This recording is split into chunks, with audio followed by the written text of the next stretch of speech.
Namaku Alia, seorang gadis sederhana yang sejak kecil selalu dipandang sebelah mata oleh keluarga. Aku sering dipanggil Upik Abu, karena memang seperti itulah nasibku. Segala pekerjaan rumah yang kotor, melelahkan, bahkan menjijikkan selalu dibebankan padaku. Sementara kakakku, Cynthia, selalu mendapatkan perlakuan istimewa. Aku tak pernah mengeluh. Dalam hati kecilku, aku sudah terbiasa menerima takdir. Bahwa aku hanyalah bayangan di rumah ini, tak pernah diutamakan, tak pernah dibanggakan. Namun siapa sangka, nasibku berubah ketika orang tua kami menerima lamaran dari keluarga besar Arsha, seorang pria muda yang katanya kaya raya, namun lumpuh dan hanya bisa duduk di kursi roda. Awalnya, lamaran itu ditujukan untuk kakakku, Cynthia. Semua keluarga menyambut dengan penuh sukacita. Betapa tidak, menikah dengan pria kaya, meski lumpuh, tetap dianggap sebagai keberuntungan besar. Setidaknya begitu yang orang-orang pikirkan. Tetapi Cynthia, dengan angkuh dan egoisnya, menolak keras pernikahan itu. Mana mungkin aku mau menikah dengan pria lumpuh? Hidupku masih panjang. Aku cantik, pintar, banyak pria yang menginginkan aku. Mengapa aku harus mengorbankan masa depanku hanya untuk jadi perawat seorang yang cacat? Itulah kalimat yang kudengar langsung dari mulutnya. Ia berkata dengan lantang di hadapan ayah, ibu, bahkan utusan keluarga besar Arsha. Aku ingat, wajah utusan keluarga Arsha yang berusia parubaya itu terlihat kecewa, namun tetap berusaha menutupi kekecewaan dengan senyum tipis. Setelah utusan itu pulang, rumah kami berubah jadi medan perang. Ayah marah besar pada Cynthia, sementara ibu mencoba menenangkan. Namun kakakku bersikeras tidak mau dinikahkan. Di sanalah takdirku diputuskan. Kalau begitu, biar Alia saja yang menikah. Dia tidak ada apa-apanya. Setidaknya bisa berguna untuk keluarga ini. Itu adalah kalimat ayah. Tegas, dingin, seolah-olah aku hanyalah barang tukar guling. Aku terperanjat. Hatiku bergetar. Pernikahan? Dengan pria lumpuh? Aku bahkan tidak pernah mengenalnya. Tapi, ya, suaraku nyaris tak terdengar. Tidak ada tapi-tapian. Kau sudah cukup umur, Alia. Kau tidak punya pilihan. Kalau kakakmu menolak, maka kau harus menggantikannya. Aku menoleh pada Cynthia, berharap ada sedikit rasa iba dari kakakku. Tapi yang kulihat hanyalah senyum sinis. Cocok sekali. Kau kan memang hanya Upik Abu. Hidupmu tidak pernah berarti. Jadi menikahlah dengan pria lumpuh itu. Setidaknya kau berguna untuk keluarga. Hatiku hancur. Air mataku menetes malam itu. Aku menangis sejadi-jadinya di kamarku. Bukan karena aku merasa jijik atau rendah pada pria yang akan jadi suamiku, tapi karena aku sadar, aku sama sekali tidak pernah punya pilihan dalam hidupku. Hari itu datang lebih cepat dari yang kubayangkan. Pernikahan sederhana diadakan di aula kecil, dihadiri keluarga besar kami, beberapa kolega, dan tentu saja keluarga besar Arsha. Aku duduk di pelaminan, memakai kebaya putih sederhana. Tanganku dingin, tubuhku gemetar. Aku bahkan belum pernah benar-benar menatap wajah suamiku. Yang kutahu, dia bernama Arsha, pria muda dari keluarga terpandang, namun lumpuh sejak beberapa tahun lalu. Ketika acara akad nikah dimulai, aku menunduk. Suaranya terdengar tegas meski pelan saat mengucapkan ijab kabul. Dan dalam sekejap, statusku berubah. Aku bukan lagi gadis biasa, melainkan istri seorang pria yang baru kukenal. Saat aku berani menoleh, kulihat dia, wajah tampan dengan rahang tegas, sorot mata tajam namun dingin, dan senyum samar yang tak bisa kutebak artinya. Dia duduk di kursi roda dengan tubuh tegap, meski kakinya tampak tak berfungsi. Aku menelan ludah. Dalam hati kecilku, aku berkata, inilah takdirku. Aku harus menerimanya. Tidak ada yang romantis. Setelah semua tamu pulang, aku dan Arsha dibawa ke kamar pengantin yang disiapkan keluarga. Aku duduk di tepi ranjang, menunduk. Arsha hanya diam di kursi rodanya. Keheningan terasa menusuk. Kau tidak perlu takut, katanya tiba-tiba, suaranya berat namun tenang. Aku tidak akan memaksamu. Aku tahu pernikahan ini terjadi bukan karena kemauanmu. Aku menoleh padanya, mataku membesar. Aku tercekat. Aku hanya Aku hanya menjalani apa yang orang tuaku putuskan. Arsha tersenyum tipis. Aku paham. Dan kau harus tahu, aku pun tidak pernah berniat mencari istri lewat cara ini. Tapi keluargaku memaksa. Hening lagi. Aku merasa sedikit lega karena ternyata suamiku bukan orang yang kasar. Namun tetap saja, rasa canggung itu begitu besar. Malam itu, kami tidur dengan jarak yang jauh. Ia di ranjang, aku di ujung. Tapi di balik dinginnya malam pertama itu, aku merasakan ada sesuatu dalam dirinya yang misterius. Hari-hari pertamaku sebagai istri Arsha penuh ujian. Aku harus belajar merawatnya. Membantu memindahkannya dari kursi roda ke ranjang, menyiapkan makanannya, bahkan kadang membantunya mandi. Awalnya aku kikuk. Terkadang tanganku gemetar saat menyuapi atau mengganti bajunya. Tapi Arsha selalu tenang. Dia tidak pernah marah, bahkan sesekali tersenyum seolah ingin menenangkanku. Sementara itu, keluarga besarku sama sekali tidak menghargai pengorbananku. Saat aku pulang ke rumah orang tua untuk mengunjungi mereka, Cynthia selalu menyindir. Bagaimana rasanya jadi perawat suami lumpuh, HM? Kau tidak menyesal, Alia? Aku hanya menunduk. Namun dalam hati, aku mulai merasa berbeda. Entah mengapa, meski Arsha lumpuh, aku tidak pernah merasa jijik atau menyesal. Malah ada rasa kagum yang perlahan tumbuh. Dia tampak pintar, berwibawa, dan penuh rahasia. Suatu malam, ketika hujan deras turun, listrik padam. Aku ketakutan, sebab sejak kecil aku trauma pada gelap. Tanpa sadar aku berlari ke arah Arsha dan memeluknya erat. Aku sadar betapa tubuhnya hangat, betapa ia menepuk punggungku pelan untuk menenangkanku. Tenanglah, Alia. Aku ada di sini. Aku menoleh ke wajahnya. Untuk pertama kalinya, aku melihat kelembutan di balik sorot matanya yang tajam. Hati kecilku bergetar. Malam itu aku sadar, aku tidak hanya sekadar istri yang menggantikan kakaknya. Aku adalah seorang perempuan yang mulai merasakan cinta. Hari-hari berikutnya berjalan dengan rutinitas yang sama. Namun perasaan dalam hatiku berubah. Aku mulai bersemangat menyiapkan makanan untuknya, mulai tersenyum setiap kali ia memanggil namaku. Tapi di sisi lain, aku juga takut. Takut jika aku terlalu jatuh cinta, lalu kenyataan merenggut kebahagiaanku. Aku masih ingat bagaimana keluargaku selalu menempatkanku di posisi paling rendah. Bagiku, kebahagiaan seolah sesuatu yang terlarang. Namun Arsha, dengan caranya yang tenang dan misterius, terus membuatku merasa aman. Bagian pertama ini adalah awal dari perjalanan panjangku. Dari seorang gadis yang dipaksa menikah menggantikan kakaknya, menjadi istri seorang pria yang dianggap beban. Aku tidak tahu bahwa pria lumpuh yang kini kucintai diam-diam menyimpan rahasia besar. Rahasia yang kelak akan mengubah segalanya. Pernikahan kami telah berjalan beberapa minggu. Rasanya aneh, aku yang dulu hanyalah upik abu di rumah, kini tinggal di sebuah rumah besar bersama seorang pria yang baru kukenal, yang kini sah menjadi suamiku. Rumah ini bukanlah istana megah dengan kemewahan berlebih, melainkan rumah berarsitektur klasik, luas dan nyaman, namun sepi. Arsha tinggal di sini hanya ditemani satu asisten rumah tangga parubaya bernama Bu Ratna. Dialah yang sejak lama merawat Arsha sebelum aku datang. Mulai sekarang, Ibu tidak usah repot lagi. Biar aku yang mengurus suamiku, kataku suatu pagi, mencoba meyakinkan Bu Ratna. Wanita parubaya itu tersenyum, menatapku lembut. Nyonya muda baik sekali. Tuan Arsha beruntung mendapatkan istri sepertimu. Aku menunduk, merasa malu.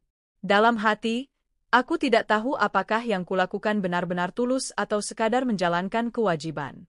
Tapi aku tahu satu hal, ada rasa tanggung jawab yang semakin besar dalam hatiku untuk menjaga suamiku.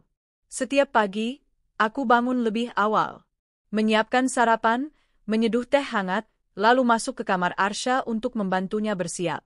Awalnya aku kikuk, membantunya berpindah dari ranjang ke kursi roda, mengancingkan kemeja, menyisir rambutnya yang tebal dan hitam. Tapi Arsha selalu tenang, seolah tidak peduli meski aku beberapa kali salah langkah. Pernah suatu pagi, aku tanpa sengaja menarik kerah bajunya terlalu keras.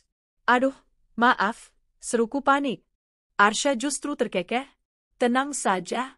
Kau tidak sedang menyiksa orang lumpuh, Alia. Kau hanya belajar?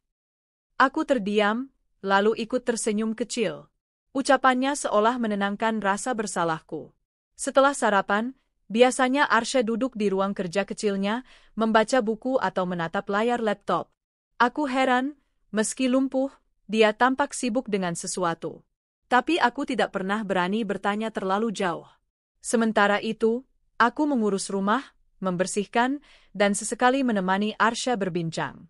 Kehidupan pernikahan kami jauh berbeda dengan kehidupan di rumah orang tuaku.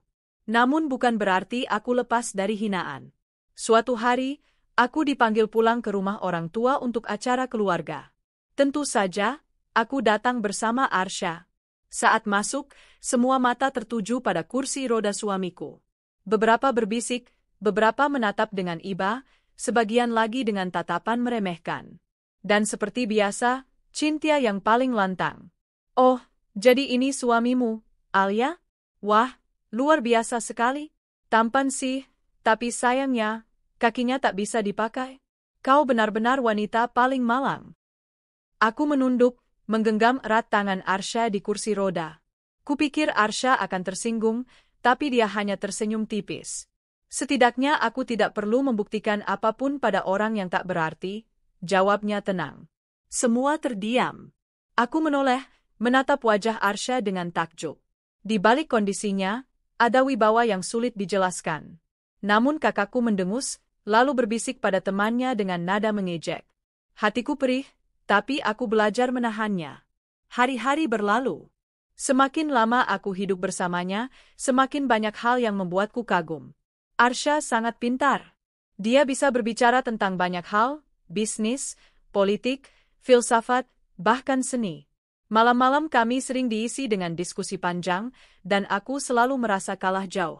Apa kau tidak bosan hidup bersamaku, Alia? Tanyanya suatu malam. Aku menoleh cepat. Kenapa harus bosan? Dia tersenyum samar. Karena aku hanya bisa duduk di kursi roda. Tidak bisa mengajakmu jalan-jalan seperti pasangan lain. Tidak bisa menari bersamamu. Tidak bisa berlari mengejarmu. Aku tercekat. Untuk pertama kalinya aku melihat sisi rapuhnya. Pelan, aku menjawab, Arsya, aku tidak butuh itu semua. Aku hanya butuh, kau ada di sini. Itu sudah cukup. Matanya menatapku lama. Ada sesuatu di sana, seolah ia sedang menilai apakah kata-kataku jujur. Dan akhirnya ia tersenyum. Terima kasih, Alia. Malam itu aku sadar, hatiku makin terikat padanya. Suatu sore, aku mendapati Arsya sibuk di depan laptopnya. Di layar, kulihat sekilas tabel-tabel, grafik, dan laporan. Arsya, kau sedang apa? Tanyaku penasaran.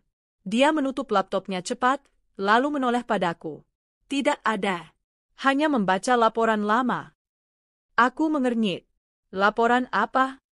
Ia tersenyum, lalu mengalihkan topik. Sudahkah kau makan? Aku tahu dia sengaja menyembunyikan sesuatu. Tapi aku tidak berani mendesak. Dalam hatiku, aku mulai curiga, pria lumpuh ini bukanlah orang biasa. Meski hubungan kami semakin dekat, bukan berarti segalanya mudah. Kadang aku merasa lelah. Pagi hingga malam merawatnya, memastikan ia baik-baik saja, membuatku nyaris tidak punya waktu untuk diriku sendiri. Pernah suatu malam, aku menangis diam-diam di kamar mandi. Air mata jatuh tanpa bisa kutahan. Aku lelah, aku takut, aku merasa sendirian.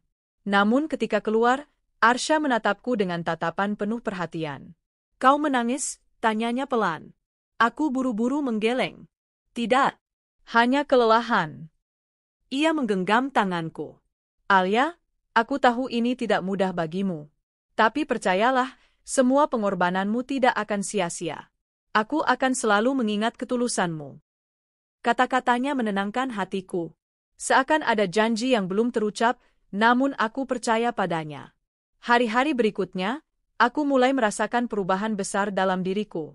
Aku tidak lagi merasa terbebani, justru aku menemukan kebahagiaan dalam merawatnya. Aku senang menyiapkan makanan kesukaannya, senang melihat senyumnya saat aku membacakan buku di sampingnya, senang ketika ia memuji hasil masakanku. Supmu enak sekali, Alia. Lebih enak dari buatan koki hotel, katanya suatu malam. Aku terkekeh. Kau terlalu berlebihan. Tapi aku serius.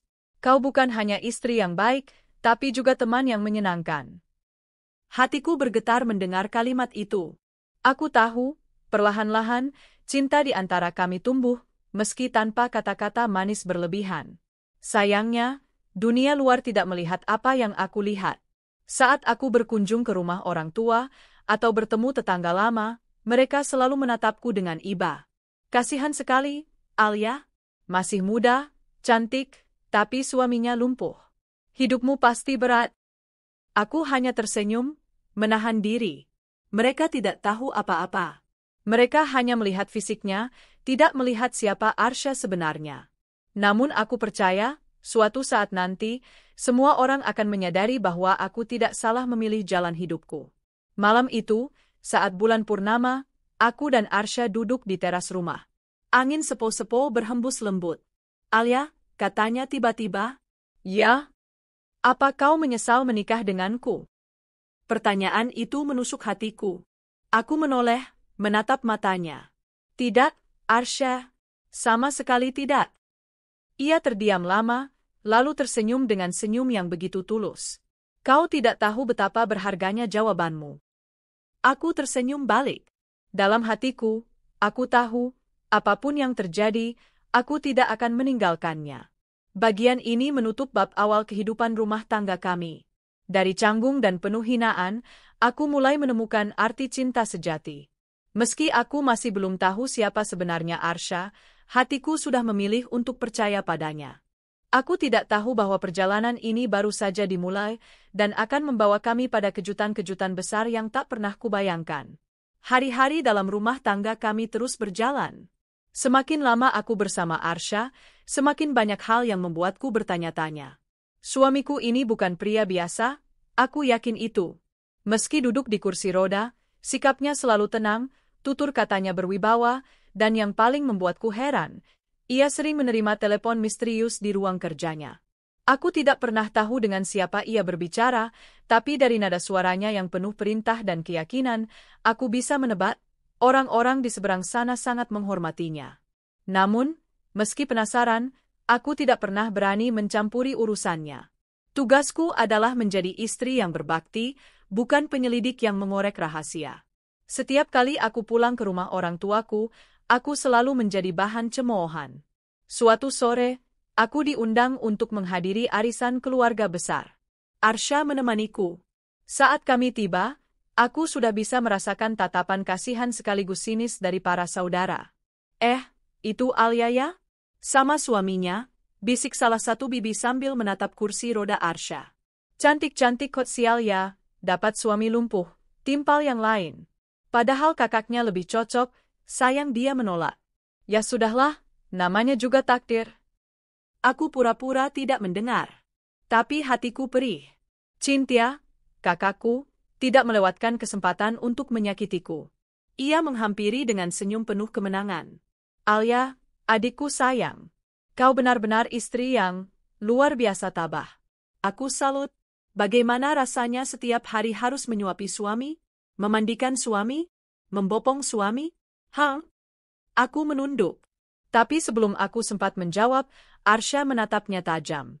Lebih baik jadi istri yang tabah, daripada jadi wanita yang tidak tahu bersyukur, katanya dengan suara dingin. Cynthia terdiam, wajahnya memerah. Aku hampir tersenyum. Untuk pertama kalinya, seseorang membelaku di depan keluarga. Meski Arsya membelaku, bukan berarti semua terasa mudah. Ada banyak malam di mana aku merasa kelelahan. Mengurus rumah, menjaga Arsya, memastikan semua kebutuhannya terpenuhi, membuatku jarang punya waktu untuk diriku sendiri.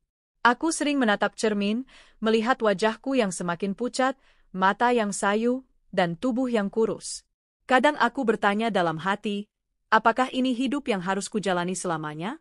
Namun setiap kali aku melihat Arsya tersenyum padaku, semua lelah itu seolah lenyap. Suatu pagi, Arsya tiba-tiba berkata, Alia, mulai hari ini, setiap 2 kali seminggu, kita akan pergi ke sebuah tempat. Aku ingin kau menemaniku. Aku heran. Kemana? Ke klinik. Aku menjalani fisioterapi. Aku terkejut. Fisioterapi? Jadi, kau masih berharap bisa berjalan lagi? Arsha menatapku dalam-dalam. Aku tidak pernah berhenti berharap. Tapi aku tidak melakukannya hanya untuk diriku sendiri. Aku melakukannya karena aku punya alasan untuk sembuh. Aku tercekat. Tidak perlu dijelaskan siapa alasan itu. Aku tahu, dia bicara tentangku. Sejak hari itu, aku selalu menemaninya ke klinik rehabilitasi. Aku melihat betapa keras usahanya. Keringat bercucuran setiap kali ia mencoba menggerakkan kaki yang kaku. Terkadang wajahnya meringis kesakitan, namun ia tidak pernah menyerah. Aku menggenggam tangannya, menyemangatinya. Kau bisa, Arsha? Aku percaya. Dia hanya mengangguk, namun genggamannya pada tanganku semakin erat. Namun ternyata, kabar tentang terapi itu sampai juga ke telinga keluargaku. Suatu kali, aku mendengar ibu dan kakakku berbicara sinis. Percuma saja. Orang lumpuh ya tetap lumpuh.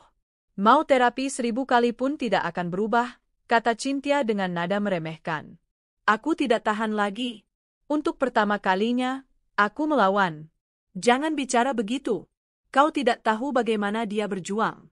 Arsha jauh lebih kuat dari yang kau kira. Dia tidak pantas diremehkan. Semua terdiam menatapku. Aku sendiri terkejut dengan keberanianku. Selama ini aku selalu menunduk, selalu diam. Tapi kini, demi membela suamiku, aku berani bicara lantang. Aku sadar, cinta membuatku kuat. Setelah terapi, biasanya kami pulang dengan tubuh Arsha yang kelelahan. Aku akan menyiapkan air hangat untuknya, memijat kakinya perlahan, dan memberinya makan. Pernah suatu kali, saat aku sedang memijat, Arsha menatapku dengan mata yang penuh perasaan. Alia, panggilnya pelan. Aku menoleh. Ya? Kenapa kau begitu tulus padaku? Padahal kau bisa saja meninggalkanku. Kau bisa memilih jalan hidup lain. Aku terdiam sejenak, lalu menjawab jujur. Aku tidak tahu. Yang ku tahu, aku merasa bahagia merawatmu. Mungkin karena aku mencintaimu. Aku kaget sendiri dengan kata-kataku. Itu pertama kalinya aku mengucapkan cinta. Wajah Arsha perlahan berubah lembut. Senyumnya tulus, penuh kebahagiaan. Ia menggenggam tanganku erat. Terima kasih, Alia. Kau tidak tahu betapa berarti kata-kata itu untukku. Aku merasakan jantungku berdegup kencang. Malam itu, aku tidur dengan hati yang hangat, meski tubuhku lelah. Bulan demi bulan, Arsha semakin giat menjalani terapi. Meski hasilnya belum terlihat jelas, aku tahu ada perubahan. Kadang, aku melihat jemarinya sedikit bergerak. Kadang, ia bisa merasakan sentuhan ringan di kakinya. Ini kemajuan besar, Tuan Arsha, kata terapis. Dengan semangat seperti ini, peluang Anda untuk berjalan lagi semakin besar. Aku hampir menitikkan air mata mendengar kabar itu. Aku menoleh ke Arsha, melihat matanya berkilat penuh harapan. Lihat, Alia, aku tidak menyerah. Demi kita. Aku mengangguk, menggenggam tangannya lebih erat. Dan aku akan selalu di sampingmu, apapun yang terjadi. Namun tentu saja, Cynthia tidak tinggal diam. Ia selalu berusaha membuatku merasa rendah. Suatu hari, ia datang ke rumahku tanpa diundang. Dengan tatapan penuh sinis, ia berkata, Alia, kau bodoh sekali. Menghabiskan hidupmu untuk merawat pria cacat. Kau masih muda, cantik, kau bisa dapatkan pria normal. Kenapa kau mengikat dirimu pada beban seperti ini? Aku tersenyum tenang, meski hatiku panas. Karena aku mencintainya, Kak. Cynthia terkekeh mengejek. Cinta? Cinta tidak bisa membawamu kemana-mana. Kau hanya membuang masa mudamu. Nanti kalau dia mati, kau mau jadi apa? Aku menatapnya tajam. Kalau itu takdir, maka aku akan tetap bangga pernah mendampinginya. Karena yang kulakukan bukan beban, tapi kehormatan. Wajah Cynthia memerah. Ia pergi dengan langkah cepat, kesal karena tidak bisa menjatuhkanku dengan kata-katanya. Aku tersenyum kecil. Untuk pertama kalinya, aku merasa lebih kuat dari kakakku sendiri. Malam itu, setelah Cynthia pergi, aku duduk bersama Arsha di ruang tamu. Alia, katanya sambil menatapku dalam. Ya, jika suatu hari aku sembuh, aku berjanji akan membuatmu bahagia. Aku akan menunjukkan pada dunia betapa berharganya dirimu. Kau tidak akan pernah lagi disebut Upik Abu. Kau akan menjadi ratu di sisiku. Aku tertegun. Kata-katanya begitu yakin, begitu meyakinkan, seolah ia sudah tahu masa depan. Aku menunduk, air mata menetes tanpa kusadari. Aku tidak butuh jadi ratu, Arsha. Aku hanya butuh kau ada di sampingku. Dia tersenyum, menggenggam tanganku lebih erat. Tapi aku ingin kau jadi ratu. Karena hanya itu cara untuk membalas ketulusanmu. Hari-hari berikutnya semakin penuh perjuangan. Arsha terus berusaha keras, aku terus mendampinginya. Meski hinaan dari keluarga tidak berhenti, meski beban terasa berat, aku tetap bertahan. Karena di dalam hatiku, aku yakin, perjuangan ini tidak akan sia-sia. Aku tidak tahu bahwa perjalanan kami akan membawa kejutan besar, kejutan yang akan membuat semua orang yang meremehkan kami menunduk. Sudah lebih dari setengah tahun aku hidup bersama Arsha. Hari-hari yang dulu penuh kecanggungan kini berubah menjadi rutinitas yang hangat. Aku tidak lagi merasa asing dengan keberadaannya, bahkan sebaliknya, aku merasa rumah ini hanya berarti karena ada dirinya. Namun ada satu hal yang membuatku semakin kagum, semangatnya untuk sembuh. Setiap kali pergi ke klinik rehabilitasi, aku melihat bagaimana ia menahan rasa sakit, bagaimana keringat bercucuran di dahinya, bagaimana otot-otot kakinya kejang saat dipaksa bergerak. Aku tidak pernah mendengar ia mengeluh. Tidak sekalipun. Alia, katanya suatu kali sambil terengah-engah, jangan pernah merasa kasihan padaku. Aku tidak butuh belas kasihan. Aku butuh kau percaya bahwa aku bisa. Aku mengangguk cepat, mataku panas. Aku percaya. Aku selalu percaya. Hari itu, dokter rehabilitasi memberinya alat bantu khusus untuk menopang kakinya. Dengan perlahan, Arsha mencoba berdiri. Aku menahan napas, kedua tanganku gemetar saat memegang bahunya untuk memberi dukungan. 1, 2, 3 detik.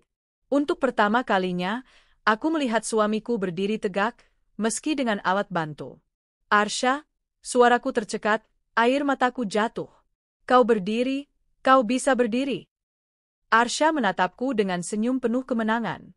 Aku sudah bilang, aku tidak akan menyerah. Aku tidak bisa menahan diriku. Aku memeluknya erat, menangis di dadanya. Itu adalah salah satu momen paling berharga dalam hidupku. Sepulang dari klinik, aku masih terbawa haru. Aku terus menatap Arsha, seolah takut semua yang kulihat tadi hanya mimpi. Kenapa kau menatapku begitu? Tanyanya dengan senyum menggoda. Aku masih tidak percaya, jawabku jujur. Aku pikir aku hanya akan merawatmu selamanya. Aku tidak pernah membayangkan kau bisa kembali berdiri.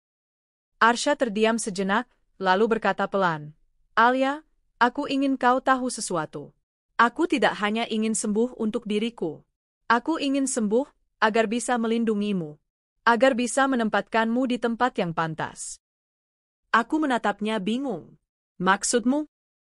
Ia hanya tersenyum samar. Nanti kau akan tahu. Ada misteri di balik kata-katanya, tapi aku memilih tidak mendesak. Kabar bahwa Arsha mulai bisa berdiri akhirnya sampai juga ke telinga keluarga. Saat aku pulang untuk menjenguk ayah yang sedang sakit, Cynthia kembali menyambutku dengan tatapan sinis. Kudengar suamimu sudah bisa berdiri? Wah, hebat sekali. Tapi apa gunanya berdiri kalau hanya sebentar? Dia tetap cacat, Alia. Aku menatap kakakku dengan tajam. Dulu aku selalu diam, tapi sekarang aku tidak lagi takut. Setidaknya suamiku berjuang. Dia tidak menyerah seperti orang-orang yang hanya bisa mengandalkan kecantikan dan mulut tajamnya. Wajah Cynthia memerah. Ibu yang mendengar percakapan kami mencoba menengahi, tapi aku tidak peduli. Aku ingin menunjukkan pada mereka bahwa aku tidak lagi menjadi Upik Abu yang bisa diinjak-injak. Hari itu menjadi titik balik. Setelah berbulan-bulan terapi, Arsha akhirnya mencoba melangkah. Dengan tongkat penopang, ia berdiri perlahan, lalu mengangkat kaki kanannya. 1 langkah. Kemudian kaki kirinya. Langkah kedua. Aku menutup mulutku dengan kedua tangan, menangis tanpa bisa menahan. Arsha, kau berjalan. Dia menoleh, menatapku dengan senyum lebar yang belum pernah kulihat sebelumnya. Aku berjalan, Alia. Aku berjalan untukmu. Aku berlari menghampirinya, memeluknya erat. Rasanya seperti mimpi. Semua rasa lelah, semua hinaan, semua air mata, terbayar lunas pada hari itu. Malam itu, setelah kembali ke rumah, kami duduk di teras sambil menikmati udara malam. Alia, kata Arsha tiba-tiba. Ya? Aku ingin kau bersiap. Hidup kita akan berubah. Aku menoleh bingung. Berubah bagaimana? Ia menatapku dengan sorot mata penuh keyakinan. Selama ini aku menahan diri, menutupi siapa diriku. Tapi setelah aku benar-benar pulih, aku tidak akan bersembunyi lagi. Aku akan kembali pada tempatku yang sebenarnya. Dan ketika itu terjadi, kau akan ada di sampingku, sebagai ratuku. Aku terdiam. Kata-katanya terlalu besar untuk kupahami. Namun aku bisa merasakan keyakinannya. Aku menggenggam tangannya. Aku tidak peduli kau siapa, Arsha. Yang penting kau tetap suamiku. Aku akan selalu di sampingmu. Dia tersenyum, lalu mengecup keningku lembut. Itu cukup. Karena dengan ketulusanmu, aku bisa melakukan apa saja. Beberapa minggu kemudian, Arsha mulai bisa berjalan dengan tongkat tanpa bantuan. Dokter mengatakan kesembuhannya luar biasa cepat. Aku tidak bisa menyembunyikan kebahagiaanku. Namun tentu saja, kabar ini membuat keluarga besarku gempar. Alia, benar suamimu sudah bisa jalan? Tanya seorang sepupu dengan nada tak percaya. Aku hanya tersenyum. Benar. Perlahan tapi pasti. Ya ampun, kalau begitu dia bukan orang sembarangan ya? Kok bisa sembuh secepat itu? Aku hanya diam. Aku tahu mereka semua mulai penasaran, tapi biarlah. Waktunya akan tiba. Cynthia, tentu saja, yang paling panik. Dia mulai gelisah setiap kali mendengar kabar kemajuan Arsha. Tidak mungkin pria itu bisa sembuh. Kalau dia benar-benar sembuh, maka semua pilihanku dulu salah besar, kudengar ia bergumam dengan wajah pucat. Aku hanya tersenyum tipis. Dalam hati, aku tahu, ini baru permulaan. Suatu malam, saat bulan purnama terang, Arsha mengajakku ke taman kecil di belakang rumah. Ia berdiri di hadapanku, hanya dengan tongkat di tangan. Ayah, katanya, lihat aku. Aku menoleh, dan seketika mataku melebar. Perlahan, Arsha meletakkan tongkatnya ke samping, lalu mencoba melangkah tanpa penopang. 1 langkah, 2 langkah, 3 langkah. Aku terisak, air mata mengalir deras. Arsha, kau benar-benar bisa berjalan. Dia tersenyum, menatapku penuh cinta. Aku sudah berjanji padamu, bukan? Aku akan sembuh. Dan aku akan menepati janjiku. Aku berlari menghampirinya, memeluknya erat. Rasanya seluruh dunia berhenti berputar hanya untuk momen itu. Sejak hari itu, kehidupanku berubah. Orang-orang yang dulu menghina kini mulai diam. Mereka tidak bisa lagi menyebutku malang atau sial, karena suamiku bukan lagi pria lumpuh. Meski begitu, aku tahu perjalanan ini belum selesai. Arsha masih menyembunyikan sesuatu dariku. Sesuatu yang besar. Namun aku tidak khawatir. Karena aku percaya, apapun rahasia itu, aku akan tetap berdiri di sampingnya. Malam itu, sebelum tidur, Arsha menggenggam tanganku erat. Alia, bersiaplah. Dalam waktu dekat, kau akan tahu siapa aku sebenarnya. Dunia akan tahu aku kembali. Dan ketika itu terjadi, kau akan melihat betapa berharganya ketulusanmu. Aku menatapnya bingung. Apa maksudmu? Ia hanya tersenyum, lalu menutup matanya. Aku berbaring di sisinya, hatiku penuh tanda tanya. Namun satu hal yang pasti, apapun yang terjadi nanti, aku siap. Karena aku sudah jatuh cinta sepenuhnya pada suamiku, apa adanya. Bagian ini berakhir dengan keajaiban kesembuhan Arsha, dari kursi roda hingga akhirnya bisa berjalan. Alia merasakan kebahagiaan yang luar biasa, sementara dunia mulai terkejut. Namun rahasia besar Arsha belum terbuka. Sejak malam itu, aku tahu ada sesuatu yang sedang dipersiapkan oleh suamiku. Arsha terlihat semakin bersemangat dalam menjalani terapi. Langkahnya semakin tegap, meski masih sesekali menggunakan tongkat. Namun, yang paling membuatku bingung adalah bagaimana ia sering menerima telepon rahasia. Aku pernah bertanya, tapi jawabannya selalu sama. Nanti kau akan tahu, Alia. Sabarlah sedikit lagi. Aku belajar percaya. Selama ini, kejujuran dan keteguhannya membuatku yakin Arsha tidak pernah main-main dengan kata-katanya. Suatu malam, saat kami sedang makan malam sederhana di ruang makan, Arsha meletakkan sebuah amplop di hadapanku. Alia, katanya dengan suara dalam, aku ingin kau menemaniku ke sebuah acara penting minggu depan. Aku menatap amplop itu, bingung. Acara apa? Rapat umum perusahaan, jawabnya singkat. Kau akan mengerti setelah melihatnya sendiri. Aku membuka amplop itu, dan mataku langsung membesar. Di dalamnya tertulis, Rapat Umum Luar Biasa PT Graha Utama Global Corporation. Itu bukan perusahaan kecil. Itu adalah salah satu konglomerasi terbesar di negeri ini, bahkan sering muncul di berita. Arsha, kenapa kau diundang ke sini? Tanyaku, bingung sekaligus kaget. Dia menatapku lama, lalu tersenyum samar. Karena itu milikku. Aku hampir menjatuhkan sendok di tanganku. Apa maksudmu? Arsha meraih tanganku. Aku adalah pewaris utama Graha Utama Global. Perusahaan itu sudah berdiri sejak kakekku. Selama aku sakit, pamanku yang memimpin. Tapi sekarang, waktunya aku kembali. Aku terpaku. Rasanya kepalaku penuh dengan jutaan pertanyaan. Namun bibirku keluh. Aku hanya bisa menatapnya, berusaha mencerna kenyataan bahwa suami yang selama ini kurawat, pria lumpuh yang dianggap hina oleh keluargaku, adalah pewaris salah satu perusahaan terbesar di negeri ini. Hari itu tiba. Aku mengenakan gaun sederhana berwarna biru lembut yang Arsha pilihkan sendiri. Sementara Arsha, dengan setelan jas hitam elegan, berdiri gagah di sampingku. Ia hanya membawa tongkat sebagai pendamping jalannya, bukan kursi roda lagi. Begitu kami memasuki gedung pusat Graha Utama, semua mata tertuju pada kami. Aku bisa mendengar bisikan-bisikan dari orang-orang. Itu Tuan Arsha, dia kembali. Bukankah dia lumpuh? Kok bisa berjalan lagi? Siapa wanita di sampingnya? Cantik sekali. Aku meremas tangan Arsha gugup. Namun ia menoleh padaku, tersenyum menenangkan. Jangan takut. Kau bukan lagi Upik Abu, Alia. Kau adalah istriku. Mereka semua akan menghormatimu. Aku mengangguk pelan, mencoba menenangkan detak jantungku yang terasa seperti genderang perang. Rapat dimulai di aula megah dengan ratusan pemegang saham hadir. Seorang pria parubaya berdiri di podium.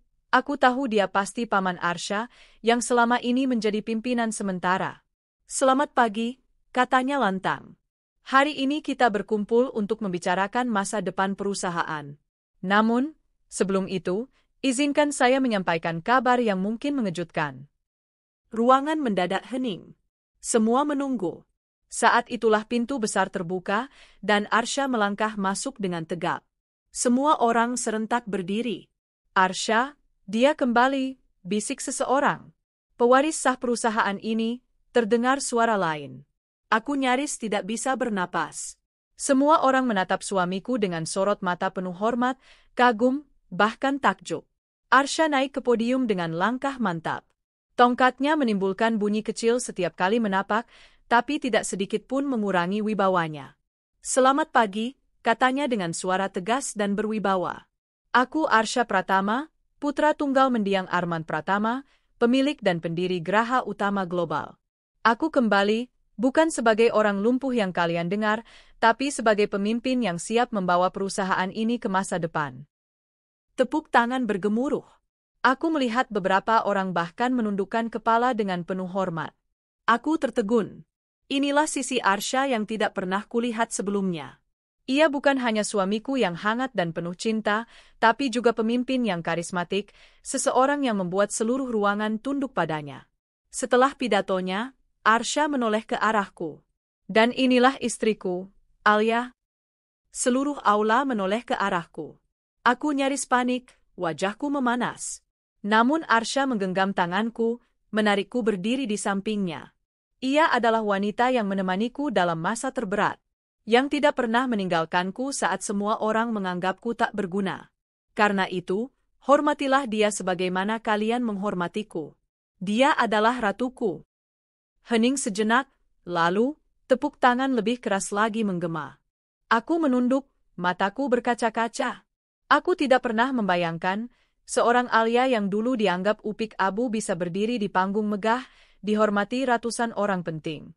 Kabar kembalinya Arsha menyebar cepat. Dalam semalam, berita tentang dirinya menghiasi semua media. Pewaris geraha utama global kembali. Arsha Pratama bangkit dari keterpurukan. Istrinya yang setia menjadi sorotan. Dan tentu saja, kabar itu sampai juga ke telinga keluargaku. Aku menerima panggilan dari ibu yang suaranya terdengar gemetar. Alia, jadi benar? Suamimu itu, pewaris perusahaan besar itu. Aku hanya menjawab tenang, iya, Bu. Arsha adalah pemilik geraha utama global. Di seberang, aku mendengar suara Cynthia berteriak histeris. Tidak mungkin. Tidak mungkin. Kenapa harus Ali? Aku menutup telepon dengan senyum tipis. Rasanya semua luka lama perlahan terbalas. Beberapa hari kemudian, Cynthia benar-benar datang ke rumah megah kami. Wajahnya pucat, matanya penuh rasa tidak percaya. Aku ingin bicara dengan Arsha, katanya gugup. Aku berdiri di depan pintu, menghalangi jalannya. Untuk apa? Untuk meminta maaf, dan mungkin, meminta kesempatan kedua, suaranya bergetar. Aku tertawa kecil, tapi getir. Kesempatan kedua? Kau pikir suamiku barang bekas yang bisa kau ambil senaknya? Jangan bermimpi, Cynthia. Arsha milikku. Dan dia sendiri sudah memilihku. Wajah kakakku memerah, lalu berubah panik. Alia, kau tidak mengerti. Aku. Tiba-tiba suara berat Arsha terdengar dari dalam. Cynthia, pergilah. Kau tidak pantas berdiri di depan istriku. Cynthia menoleh, wajahnya semakin pucat saat melihat Arsha berdiri tegap di ruang tamu dengan tatapan tajam. Aku tidak pernah memilihmu dulu, dan aku tidak akan pernah memilihmu sekarang, lanjut Arsha dingin. Jangan pernah datang ke sini lagi. Aku melihat kakakku gemetar, lalu menangis histeris sebelum berlari pergi. Untuk pertama kalinya dalam hidupku, aku merasa menang di hadapannya. Hari-hari berikutnya, kehidupanku benar-benar berubah. Aku bukan lagi gadis yang dipandang sebelah mata. Ketika menghadiri acara perusahaan bersama Arsha, semua orang menyapaku dengan hormat. Selamat datang, Nyonya Arsha. Kami sangat menghormati ketulusan Anda. Aku masih sering merasa canggung, tapi Arsha selalu menenangkanku. Terimalah semua ini, Alia. Kau layak mendapatkannya. Dan aku tahu, aku tidak akan sampai sejauh ini jika bukan karena ketulusan cintaku padanya. Pada sebuah acara gala perusahaan, Arsha berdiri di panggung megah. Dengan suara lantang, ia memperkenalkanku di depan ratusan tamu undangan dari berbagai negara. Inilah istriku, Alia. Wanita yang menjadi alasan aku bisa kembali berdiri di hadapan kalian. Tanpa dia, mungkin aku tidak akan pernah ada di sini hari ini. Tamu undangan bertepuk tangan, beberapa bahkan berdiri memberi penghormatan. Aku menunduk, menahan air mata haru. Aku tidak pernah membayangkan seorang Alia yang dulu hanya upik abu kini menjadi ratu di samping pria sehebat Arsha. Dan di antara sorakan tepuk tangan, aku melihat wajah kakakku di sudut ruangan, pucat, penuh penyesalan, dan histeris dalam hatinya. Aku tersenyum tipis. Kini giliran aku bersinar. Hari-hari setelah Arsha kembali ke kursi kepemimpinannya adalah hari-hari penuh kejutan. Kehidupan kami berubah drastis. Dari rumah sederhana yang dulu kami tinggali, kini aku tinggal di kediaman megah keluarga Pratama. Setiap sudut rumah itu terasa mewah, tapi Arsha selalu berusaha agar aku tidak merasa asing. Alia, katanya suatu malam, aku ingin kau tahu, semua ini bukan untuk menyombongkan diri. Tapi aku ingin kau nyaman, karena mulai sekarang, kau adalah nyonya rumah ini. Semua orang akan menghormatimu. Aku hanya tersenyum. Aku tidak butuh semua ini, Arsha. Aku bahagia karena bersamamu. Ia meraih tanganku, menggenggamnya erat. Dan itu sebabnya aku akan selalu menjaga hatimu. Namun kebahagiaan itu tidak berjalan mulus. Cynthia, kakakku, tidak bisa menerima kenyataan. Setiap hari ia mencari cara untuk bisa mendekati Arsha. Suatu sore, ketika aku baru pulang dari menghadiri rapat perusahaan dengan Arsha, aku mendapati Cynthia sudah menunggu di depan gerbang rumah. Wajahnya kusut, matanya sembab. "Alia, tolong biarkan aku bicara dengan Arsha," pintanya dengan suara bergetar. Aku berdiri tegak, menatapnya tanpa goyah. "Untuk apa? Bukankah sudah jelas, Arsha tidak pernah menginginkanmu?" Air mata Cynthia jatuh. "Aku menyesal, Alia, aku terlalu buta. Dulu aku menolak karena menganggap dia pria lumpuh. Tapi sekarang aku tahu aku salah. Beri aku kesempatan." Aku memotong kata-katanya dengan tegas. "Kesempatan? Kau pikir cinta bisa diperlakukan seperti tawar-menawar di pasar? Kau terlambat, Cynthia. Arsha milikku, dan tidak akan pernah kubiarkan siapapun merebutnya dariku." Matanya membelalak, lalu ia menjerit histeris. "Tidak adil. Harusnya aku yang menikah dengannya. Aku yang seharusnya jadi Nyonya Pratama, bukan kau." Aku tersenyum tipis, lalu melangkah pergi meninggalkannya. Untuk pertama kalinya, aku tidak lagi merasa kecil di hadapan kakakku. Arsha tahu soal kunjungan Cynthia itu. Ia memelukku erat malam itu. "Alia, jangan pernah merasa cemas. Tidak ada yang bisa menggantikanmu di hatiku." Aku menyandarkan kepalaku di dadanya. "Aku tidak takut dia merebutmu, Arsha. Aku hanya takut semua ini membuatmu lelah." Arsha mengusap rambutku lembut. "Selama bersamamu, aku tidak akan pernah lelah." Beberapa minggu kemudian, Geraha Utama Global mengadakan sebuah pesta gala besar untuk merayakan kembalinya Arsha. Semua tokoh penting, politisi, pengusaha, dan bahkan selebriti hadir malam itu. Aku mengenakan gaun merah marun rancangan khusus. Saat berjalan di samping Arsha yang gagah dengan jas hitamnya, semua mata tertuju pada kami. Bisikan-bisikan terdengar. "Itu Nyonya Arsha? Cantik sekali, pantas jadi pendamping pewaris. Itulah wanita yang menemani dia saat lumpuh." Dadaku bergetar. Aku tidak pernah membayangkan diriku, Alia si Upik Abu, berdiri di panggung sorotan sebesar ini. Arsha memandangku dengan tatapan bangga. Malam ini, semua orang harus tahu siapa ratuku. Namun kebahagiaan itu seakan diuji lagi. Ketika acara sedang berlangsung, aku melihat sosok yang tak asing, Cynthia. Ia berhasil menyelinap masuk dengan gaun mencolok, wajahnya penuh riasan, senyumnya dipaksakan. Aku menegang. "Arsha, dia ada di sini." Arsha menoleh sekilas, lalu berbisik di telingaku. "Biarkan saja. Semua akan tahu siapa yang sebenarnya berhak berada di sisiku." Acara berjalan megah. Arsha memberikan pidato inspiratif, disambut tepuk tangan meriah. Kemudian, giliran perkenalan pasangan. Semua tamu menunggu dengan antusias. Arsha menggenggam tanganku erat dan menarikku ke panggung. "Inilah Alia, istriku. Dia bukan hanya pendamping hidupku, tapi juga alasan aku bisa kembali berdiri di sini hari ini." Aku menunduk, terharu. Namun tiba-tiba, suara keras memotong suasana. "Tidak, itu bohong."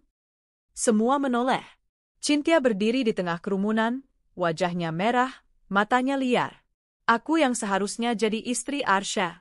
Aku yang seharusnya berdiri di sana, bukan Alia si Upik Abu, teriaknya histeris. Ruangan mendadak gempar. Semua orang berbisik, bingung dengan drama yang tiba-tiba terjadi. Arsha menatap Cynthia dengan dingin. "Cynthia, cukup. Kau mempermalukan dirimu sendiri." Tapi Cynthia tidak berhenti. Ia berlari ke arah panggung, mencoba meraih tangan Arsha. "Arsha, kau tidak ingat? Aku dulu yang dijodohkan denganmu. Aku yang seharusnya ada di sisimu. Aku mencintaimu." Aku melangkah maju, berdiri di antara mereka. Dengan suara tegas, aku berkata, "Cynthia, berhenti mempermalukan dirimu. Kau tidak pernah mencintai Arsha. Yang kau cintai hanya kekayaannya. Tapi kau salah besar, karena saat semua orang menjauh, aku yang tetap di sisinya. Aku yang menjaganya. Aku yang membangkitkannya." Sorakan setuju terdengar dari beberapa tamu. Ada yang bertepuk tangan, ada yang mengangguk hormat. Arsha meraih bahuku, lalu menatap semua orang. Benar, Alia lah yang membuatku bangkit kembali. Tanpa dia, aku tidak akan ada di sini. Dia bukan hanya istriku, tapi ratuku. Dan siapapun yang mencoba merebutnya, akan berhadapan langsung denganku. Tepuk tangan bergemuruh lagi, lebih keras dari sebelumnya. Cynthia terdiam, wajahnya pucat. Ia bergetar, lalu menjerit histeris sebelum berlari keluar dari aula. Aku menghela napas lega. Untuk pertama kalinya, seluruh dunia melihat siapa yang benar-benar berhak berada di samping Arsha. Malam itu, aku merasa sesuatu dalam diriku berubah. Aku bukan lagi Alia yang selalu terpojok, yang selalu dinomorduakan. Kini aku berdiri tegak, diakui dan dihormati. Setelah acara, banyak tamu datang menyapaku. Nyonya Arsha, Anda luar biasa. Ketulusan Anda menginspirasi kami semua. Tidak heran Tuan Arsha begitu bangga pada Anda. Aku tersenyum, menerima semua pujian itu dengan rendah hati. Namun di dalam hati, aku tahu, semua ini adalah hasil dari ketulusan cinta yang tulus. Kabar kejadian itu menyebar luas. Media menuliskan headline. Drama keluarga di gala besar Geraha Utama. Istri sah Arsha menang telak, kakak iparnya histeris. Cynthia menjadi bahan pembicaraan publik. Reputasinya hancur, banyak yang mengejek dan mencibirnya. Aku mendengar kabar dari tetangga bahwa ia jarang keluar rumah, lebih sering menangis dan menjerit sendiri. Namun jujur saja, aku tidak lagi merasa kasihan. Semua ini adalah buah dari perbuatannya sendiri. Beberapa minggu setelah insiden itu, Arsha mengajakku duduk di balkon rumah kami. Ia menatap bintang-bintang di langit malam. Katanya lembut, aku sudah melewati banyak hal. Tapi yang paling berharga dari semuanya adalah menemukanmu. Aku tidak peduli berapa banyak orang yang iri, yang mencoba memisahkan kita. Selama kau di sisiku, aku akan selalu kuat. Aku tersenyum, air mata jatuh tanpa bisa kutahan. Dan aku akan selalu menjagamu, Arsha. Karena kau bukan hanya suamiku, tapi juga anugerah terindah dalam hidupku. Kami saling berpelukan. Aku tahu, badai mungkin belum selesai. Tapi bersama Arsha, aku tidak takut lagi. Hari-hari berikutnya, aku semakin sering tampil di depan publik mendampingi Arsha. Tidak hanya sebagai istri, tapi juga mulai dilibatkan dalam kegiatan sosial perusahaan. Alia punya hati yang tulus, kata Arsha pada dewan direksi. Aku ingin dia ikut memimpin yayasan sosial perusahaan kita. Awalnya aku kaget, tapi akhirnya aku menerimanya. Aku mulai mengelola program-program sosial, beasiswa, bantuan kesehatan, hingga pemberdayaan perempuan. Setiap kali aku berdiri memberi pidato, aku bisa merasakan tatapan bangga Arsha. Kini, bukan hanya Arsha yang bersinar. Aku pun ikut bersinar di sisinya. Di saat Cynthia semakin tenggelam dalam penyesalan, aku justru semakin melesat. Dari seorang upik abu yang dulu dihina, kini aku berdiri di panggung dunia, dihormati dan dicintai. Dan semua itu karena aku tidak pernah menyerah pada cinta yang kupegang teguh. Aku tahu, badai besar mungkin masih menunggu. Tapi aku siap, karena aku bukan lagi Alia yang lemah. Aku adalah ratu di samping raja. Sejak malam gala besar itu, kehidupanku benar-benar berubah. Semua orang kini mengenalku sebagai Nyonya Arsha Pratama, wanita yang setia menemani pewaris Geraha Utama Global saat ia berada di titik terendahnya. Aku sering dipanggil untuk hadir dalam acara sosial, diundang dalam forum perempuan berpengaruh, bahkan media menjadikanku figur inspiratif. Alia, kau sekarang benar-benar menjadi teladan banyak orang, kata salah seorang istri pengusaha senior saat kami menghadiri acara amal. Aku hanya tersenyum. Saya tidak melakukan hal besar, Bu. Saya hanya berusaha tulus menemani suami saya. Namun jauh di dalam hati, aku tahu inilah yang dulu bahkan tidak pernah bisa aku bayangkan. Aku, Alia si upik abu, kini menjadi ratu di singgasana cinta dan kehormatan.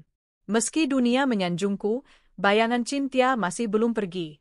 Aku sering mendengar kabar ia semakin terpuruk.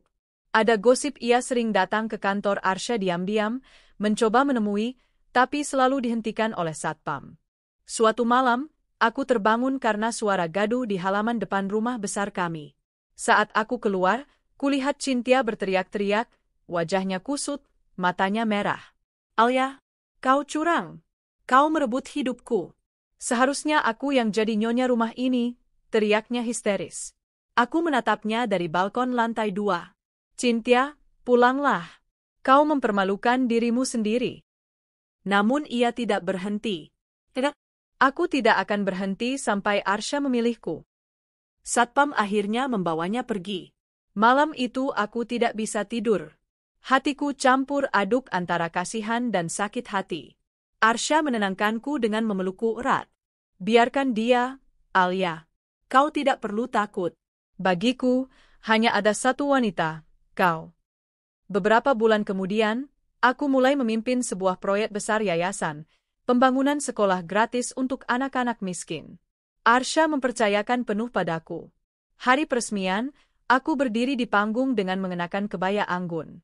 Di hadapanku ratusan anak-anak tersenyum bahagia, para pejabat, dan wartawan meliput setiap gerakanku. Aku berpidato dengan suara bergetar, saya dulu hanyalah seorang gadis biasa yang tidak pernah diperhitungkan. Tapi hari ini, saya berdiri di sini untuk memberi harapan pada mereka yang juga sering dianggap tidak berarti. Karena setiap anak, sekecil apapun, punya hak untuk bermimpi besar. Tepuk tangan meriah menggema. Arsha menatapku dari kursi VIP dengan mata berkaca-kaca.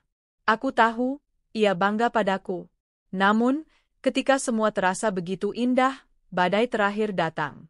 Suatu sore, saat aku baru selesai rapat, Cynthia tiba-tiba muncul di ruang tamu rumah kami. Wajahnya pucat, tubuhnya kurus. Ia tampak seperti bayangan dirinya yang dulu. Ayah, Arsha, suaranya lirih, hampir memelas. Maafkan aku. Aku sudah salah besar. Aku hanya ingin kesempatan untuk memperbaiki segalanya. Aku menatapnya tajam. Kesempatan? Kau sudah menghancurkan dirimu sendiri, Cynthia. Tidak ada lagi yang bisa kau rebut. Namun tiba-tiba ia berlutut di depan Arsha. Arsha, tolong, lihat aku. Aku benar-benar mencintaimu. Tinggalkan Alia, pilih aku. Aku tertegun, lalu marah. Kau sudah keterlaluan, Cynthia. Arsha berdiri, menatapnya dengan tatapan dingin. Cynthia, dengarkan baik-baik. Aku tidak pernah mencintaimu. Bahkan ketika dulu kau dijodohkan denganku, hatiku tidak pernah tertuju padamu. Dan setelah semua yang kau lakukan, satu hal yang paling pasti, aku hanya mencintai Alia. Selamanya. Cynthia menangis terseduh, lalu berteriak. Itu tidak mungkin. Semua orang selalu memilih Alia. Kenapa bukan aku? Dengan tubuh gemetar, ia berlari keluar. Itu adalah terakhir kalinya aku melihatnya begitu histeris. Beberapa hari kemudian, keluargaku datang menemuiku. Mama, yang dulu selalu memihak Cynthia, kini menangis di depanku. Alia, maafkan Mama. Mama salah menilai. Selama ini Mama terlalu membanggakan Cynthia dan mengabaikanmu. Tapi sekarang Mama sadar, kaulah anak yang paling tulus. Aku terdiam, air mataku jatuh. Seluruh luka lama seakan terbuka kembali. Namun Arsha menggenggam tanganku, memberi kekuatan. Akhirnya aku berkata, Mama, aku sudah memaafkan. Tapi jangan lagi bandingkan aku dengan Cynthia. Aku sudah punya jalanku sendiri. Mama mengangguk dengan air mata mengalir deras. Beberapa minggu kemudian, Arsha mengajakku ke sebuah acara besar perusahaan, pengukuhan resmi dirinya sebagai CEO utama Graha Utama Global. Semua direksi, tokoh bisnis, dan media hadir. Aku mendampinginya dengan gaun putih sederhana namun elegan. Saat Arsha berdiri memberi sambutan, ia tiba-tiba menggenggam tanganku dan menarikku ke panggung. Sebelum saya melanjutkan, katanya lantang, saya ingin semua orang tahu, kesuksesan saya hari ini bukan hanya milik saya. Semua ini ada karena wanita di samping saya, Alia. Dialah cahaya yang menuntunku, dialah ratu yang selalu saya hormati. Tepuk tangan bergemuruh. Kilatan kamera berderet-deret. Aku hampir tidak bisa menahan air mataku. Untuk pertama kalinya dalam hidupku, aku benar-benar merasa diakui. Sementara itu, kabar terakhir tentang Cynthia membuatku terenyuh sekaligus prihatin. Ia dikabarkan mengalami depresi berat. Teman-teman menjauhinya, reputasinya hancur. Hidupnya berbalik drastis. Kadang aku masih merasa kasihan. Tapi setiap kali mengingat bagaimana dulu ia menyakitiku, aku hanya bisa berdoa semoga suatu hari ia menemukan ketenangan. Malam itu, ketika semua acara selesai, Arsha membawaku ke balkon rumah kami. Angin malam berhembus lembut, bintang-bintang berkelip di langit. "Alia," katanya lembut, "ingat dulu, saat aku lumpuh, dunia menertawakanku, keluargamu meremehkanku, dan semua orang menganggapku tidak berguna." Aku mengangguk, air mataku menetes. Tapi kau tetap di sisiku. Kau menjagaku, membangkitkanku. Dan hari ini, semua orang tahu bahwa kaulah ratuku. Aku tersenyum sambil menangis. Aku hanya melakukan kewajibanku sebagai istri, Arsha. Tapi ternyata Tuhan menghadiahiku lebih dari yang pernah kubayangkan. Arsha meraih wajahku, menatapku dengan cinta. "Aku berjanji, Alia, selama aku hidup, aku akan selalu meninggikanmu, menghormatimu, dan membuatmu bahagia. Kau bukan lagi Upik Abu. Kau ratuku, selamanya." Kami berpelukan erat. Di malam itu, aku benar-benar merasa segala luka masa lalu sirna. Aku, yang dulu diinjak-injak, kini berdiri di puncak. Aku tahu, perjalanan hidup tidak pernah benar-benar mudah. Tapi satu hal yang kupahami, ketulusan akan selalu menang pada akhirnya. Aku tidak perlu lagi takut, karena kini aku bukan hanya Alia yang dulu. Aku adalah Alia, ratu hati Arsha, istri yang dipuja, dan wanita yang akhirnya menemukan singgasananya sendiri. Hari-hari setelah semua badai berlalu berjalan dengan tenang. Aku sering duduk di taman belakang rumah besar kami, ditemani secangkir teh hangat dan aroma bunga melati yang kutanam sendiri. Terkadang aku menoleh pada kursi roda yang dulu pernah menjadi bagian dari hidup Arsha. Kini kursi itu dibiarkan tersimpan di gudang. Tidak lagi menjadi penjara, melainkan pengingat bahwa kehidupan bisa berbalik kapan saja. Dulu aku tidak pernah membayangkan akan sampai sejauh ini. Aku hanya seorang gadis biasa yang selalu dipandang sebelah mata, disisihkan oleh keluarga, dan disiksa oleh nasib. Tapi ternyata, dari luka-luka itulah aku ditempa untuk menjadi kuat. Arsha kini semakin disibukkan dengan posisinya sebagai CEO besar. Namun meski dunia sibuk menuntut waktunya, ia tidak pernah lupa padaku. Setiap kali ia pulang larut malam, ia selalu mencari keberadaanku. "Ratu kecilku sudah tidur," bisiknya sambil menyibak rambutku. Dan setiap kali aku membuka mata, aku melihat wajahnya yang lelah tapi penuh cinta. "Arsha, kau tidak perlu memanggilku ratu. Aku hanya istrimu," kataku seringkali. Namun jawabannya selalu sama. "Kau ratuku." Bukan karena harta, bukan karena tahta, tapi karena hatiku sudah menyerahkan singgasananya padamu. Sebagai istri seorang pewaris perusahaan raksasa, aku kini sering diundang dalam banyak kegiatan. Aku juga menjalankan yayasan pendidikan yang semakin berkembang. Banyak anak-anak dari keluarga miskin yang kini bisa sekolah karena program kami. Setiap kali melihat mereka tersenyum, aku merasa seolah sedang menyembuhkan luka masa kecilku sendiri. Suatu hari, seorang anak perempuan menghampiriku setelah acara. "Kak Alia, kalau aku besar, aku ingin jadi sepertimu." Aku tertegun, lalu tersenyum sambil berlutut menyamakan tinggi dengannya. "Jangan jadi seperti aku. Jadilah dirimu sendiri, tapi jangan pernah berhenti percaya bahwa kamu berharga." Air mata menetes di pipi gadis kecil itu, dan tanpa sadar, aku juga meneteskan air mata. Meski hidupku kini penuh cahaya, aku tidak bisa menghapus sepenuhnya bayangan masa lalu. Tentang bagaimana aku dulu diinjak-injak, dianggap remeh, bahkan dibanding-bandingkan dengan kakakku, Cynthia. Kabar terakhir tentang Cynthia, ia memilih pergi ke luar negeri untuk menenangkan diri. Tidak ada lagi berita ia membuat keributan. Aku hanya bisa berharap, semoga ia menemukan jalan untuk memperbaiki hidupnya. Ada kalanya aku ingin marah, ingin dendam. Tapi Arsha sering mengingatkanku, dendam tidak akan membuatmu bahagia, Alia. Biarkan masa lalu pergi. Fokuslah pada apa yang kita punya sekarang. Aku tahu, dia benar. Mama yang dulu sering memihak Cynthia kini berubah drastis. Ia sering datang berkunjung, membawa makanan kesukaanku. Suatu sore, saat kami duduk berdua di ruang keluarga, Mama menggenggam tanganku. Alia, maafkan Mama. Dulu Mama terlalu buta melihat siapa yang benar-benar tulus. Kau anak yang paling kuat. Mama bangga padamu. Hatiku yang dulu retak perlahan sembuh. Aku menangis sambil memeluknya. Untuk pertama kalinya, aku merasa benar-benar diterima oleh keluargaku sendiri. Suatu malam, aku dan Arsya duduk di balkon, memandang bintang-bintang. Udara dingin membuatku menggigil, dan Arsya menyelimuti pundakku dengan mantelnya. Arsya, kataku pelan, kadang aku masih tidak percaya semua ini nyata. Aku merasa seolah masih gadis kecil yang tidak dianggap, yang selalu kalah dari kakaknya.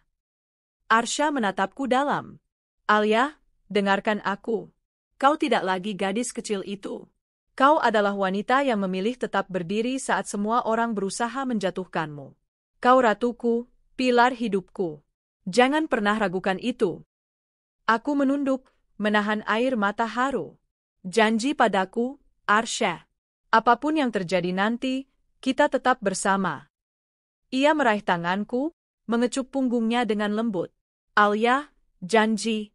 Dunia boleh berubah, waktu boleh berjalan, tapi cintaku padamu akan tetap sama. Selamanya. Kini, aku benar-benar mengerti arti singgasana. Bukan kursi emas, bukan mahkota permata, bukan pula tepuk tangan dunia. Singgasana sejati adalah hati seseorang yang dengan tulus menyerahkan dirinya untuk kita jaga dan cintai. Dan aku mendapatkannya. Dari Arsya. Dulu aku hanyalah upik abu, gadis tak berarti yang selalu dinomorduakan. Tapi kini aku adalah ratu, bukan karena kemewahan, melainkan karena cinta yang jujur dan tulus. Aku menatap ke depan, tersenyum. Jalan hidupku masih panjang.